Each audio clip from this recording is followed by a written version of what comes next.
Tere, mina olen Mari. Ma õpetan sulle, kuidas hakata looma omaenda veebilehte keskkonnas Weebly. Selleks tuleb sul minna aadressile students.weebly.com. Seejärel sisesta enda õpetajalt saadud kasutajanimi ja parool.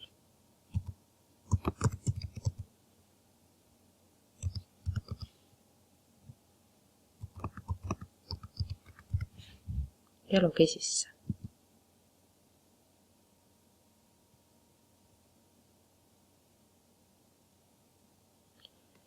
Sul avaneb leht, kus sulle antakse teada, et sa peaksid valima oma veebilehele nime. Mina valin oma veebilehele nimeks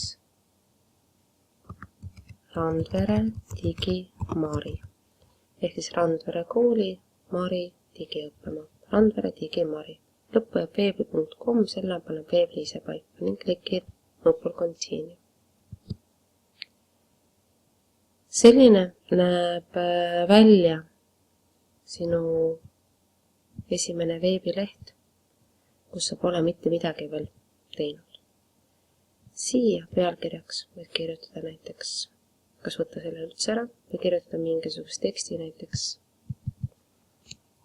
Mari digimaa.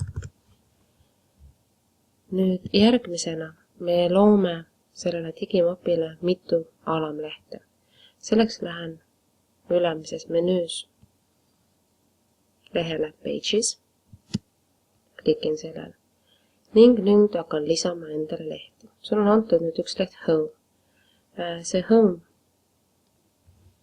siia kirjuta kliki ning siia kirjuta näiteks mõne õppeaine nimetus. Mina panen siia eesti keel, kirjandus, ajalugu. Ning tema on mul siin olemas. Ma näen juba kõrvalt lehelt, et see Home peaks kohe muutuma ja muutuski. Klikin sellele hallile noole tagasi ning lisan veel lehti. Lehe tüübiks valin blogileht, page. Järgmisena võiks lisada näiteks võõrkeeled ning klikin nupul Save. Erinevaid asju tehakse kindlasti matemaatikas, aga matemaatika on üsna sarnane ka arvutiõpetusel, need on omavahel seotud ja need võiks ühe aine alla panna. Matemaatika, arvutiõpetus või lihtsalt arvuti. Ning jälle Save. Ja samamoodi saad sa lisada tasuta kuni 5 alamlehte. Kui see on tehtud, lähen tagasi Build nupule ehk ehitamisnupule, kirjutan Build. Nüüd esimene, mis ma teha saan, ta ütleb, et kliki, et lisada pealkiri. Kõik need asjad, mis me siia lisame või lisada võiks, on siis õppematerjalid. Ja siia panemegi, klikime sõna õppematerjalid. Ja samamoodi peaksid sa tegema igal lehel. Näiteks võõrkeelte lehele klikid, siia klikid uuesti ning uuesti.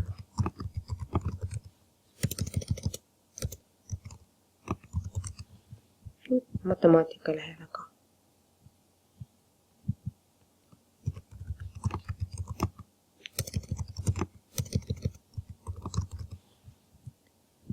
Kui see on olemas, siis kui sa vaatad, et igal lehel on sul ühesugune pilt, aga võib-olla sulle see pilt ei meeldi, sa saad selle pildi ära muuta.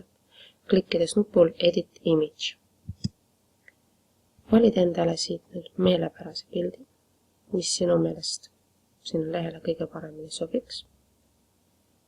Eesti keele kirjanduse all, vist oli siin eesti keele kirjandus praegu ees. No, võtaks näiteks selle. Klikin Select. Nii. Nüüd siin, kui ma klikin sellel väikesel rohelisel noolel, siis ta nüüd annab valiku. Kas ma tahan, et selline pilt oleks kõikidel eesti keele kirjanduse ajaloo lehel, võõrkeelte lehel ja matemaatika arvuti lehel või ma tahan, et igal õppeainel oleks eraldi pilt. Mina tahan niiviisi, ma valin save to only this page, ehk siis salvesta ainult sellele lehele. Nii, siia paneme ka õppematerjalid. Seejärel võtan võõrkeelte lehe ja samamoodi kerides allapoole, siis tekib siia nupp Edit Image, klikin siia peale ning valin võõrkeeltele mingisuguse muu pildi, mis võõrkeeltele sobiks. Minu meelest. Sina valid enda pildi. Jälle, mina soovin, et see oleks ainult võõrkeelte pildil, nii et salvesta ainult sellele lehele. Matemaatika arvutile ma valin ka veel ühe pildi.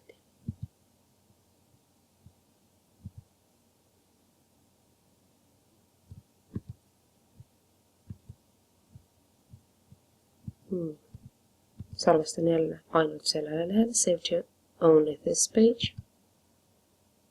Ja olemas tema mul ongi. Nüüd soovin mina näiteks matemaatika või arvutiõpetuse lehele lisada mingit oma järgnevat tööd. Kerin allapoole ning klikin nupul New Post. Ehk siin tahan teha uut postitust. Nüüd tuleks mul panna siia postituse pealkiri, mis iganes see on. Ning kui soovin nüüd postitusele mingisugust teksti panna, siis ma võtan selle teksti tööriista siit vasakul poolt ning lohistan ta siia. Nüüd tuleb inglise keele tekst click here to edit. Klikin siin, ehk siis ta ütlebki klikki siin, et toimetada. Ning kirjutan mingi jutu. See, millise jutu sa kirjutad, selle juba ütleb sulle õpetaja. Seejärel vajutan post. Ütleb, et on postitatud või lisatud küll sinu blogi lehele, kuid sinu blogi ei ole veel avalik. Et sa kindlasti pead avalikustama ka oma blogi lehe, et kasutajad saaksid sinu blogi postitust näha. Ehk siis tähendab seda, et sa pead leidma üles selle oranži nupu publish ja vajutab posti sinna. Ta küsib veel, et kas see veebi aadress sobib sulle, sa vaatad veel üle, jah, see vastab nendele nõuetele, mis õpetaja sulle seadis. Klikid nupul Continue ja ta ütleb, et sinu veebileht on avalikustatud. Et seda näha, klikid sellel veebilehel.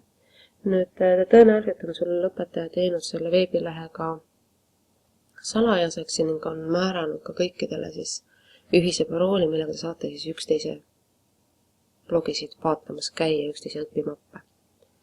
Sisestad siia selle õpetaja poolt antud parooli.